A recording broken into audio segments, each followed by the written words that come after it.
हरे कृष्ण राधे राधे जी सबको। माघ मास का 14वां अध्याय, जिसकी कथा इस प्रकार है। कार्तवीर्य जी बोले कि हे विप्र श्रेष्ठ, किस प्रकार एक वेश्य माघ स्नान के पुण्य से पापों से मुक्त होकर दूसरे के साथ स्वर्ग को गया, सो मुझसे कहिए। तब दत्तात्रेय जी कहने लगे कि जल स्वभाव से ही उज्ज्वल, निर्मल, शुद्ध, मलनाशक और पापों को धोने वाला है। जल सब प्राणियों का पोषण करने वाला है, ऐसा वेदों ने कहा है। मकर के सूर्य माघ मास में गौ के पैर डूबने योग्य जल में भी स्नान करने से मनुष्य स्वर्ग को प्राप्त होता है। यदि सारा मास स्नान करने से अशक्त हो तो 3 दिन ही स्नान करने से पापों का नाश होकर स्वर्ग को प्राप्त होता है।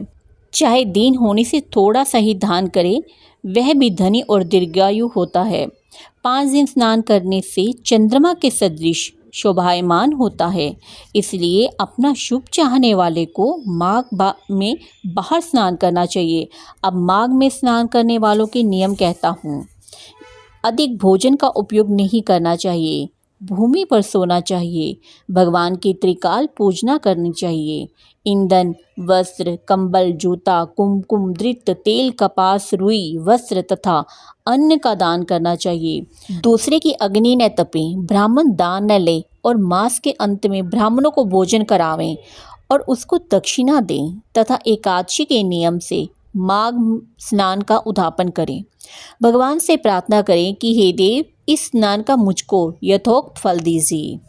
मौन रहकर इस मंत्र का उच्चारण करें, फिर भगवान का स्मरण करें। जो मनुष्य श्री गंगा जी में माघ मास में स्नान करते हैं, वे 4000 युग तक स्वर्ग में ही गिरते हैं। जो कोई माघ मास में गंगा और यमुना का स्नान करता है, वह प्रतिदिन 1000 स्वर्ण मुद्रा दान का फल प्राप्त करता है तथा 1000 कपिला गौ के दान का फल प्राप्त करता है। माघ मास में पूर्णिमा को प्रातःकाल गंगा, यमुना, सरस्वती के संगम में अथवा किसी भी नदी में स्नान करके एवं पवित्र होकर उसी क्षेत्र में एक मंडप बनाकर उसमें भगवान विष्णु की स्थापना करें। ब्राह्मण को बुलाकर गौरी, गणेश तथा नवग्रह की स्थापना करनी चाहिए और उसके बाद सत्यनारायण भगवान का पूजन अर्चना करनी चाहिए और कथा श्रवण करें। तत्पश्चात एक वेदी बनाकर पश्चिम भाग में बैठकर तिल, चावल, जौ, गूगल तथा घी का हवन करें। इसके पश्चात गीत, मंगल गान और उत्सव मनावें तथा यथाशक्ति से ब्राह्मणों को भोजन करावें और यथाशक्ति उनको दक्षिणा भी दें।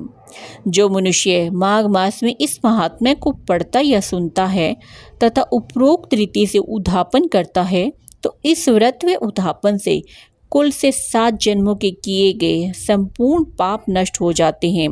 उस मनुष्य को सुख, संपत्ति एवं सौभाग्य की प्राप्ति होती है तथा उसके सभी सकल मनोरथ सिद्ध हो जाते हैं। इसी के साथ माघ मास का 14वें अध्याय की कथा समाप्त होती है। सभी भक्तजनों को जय श्री हरि। राधे राधे जी सबको।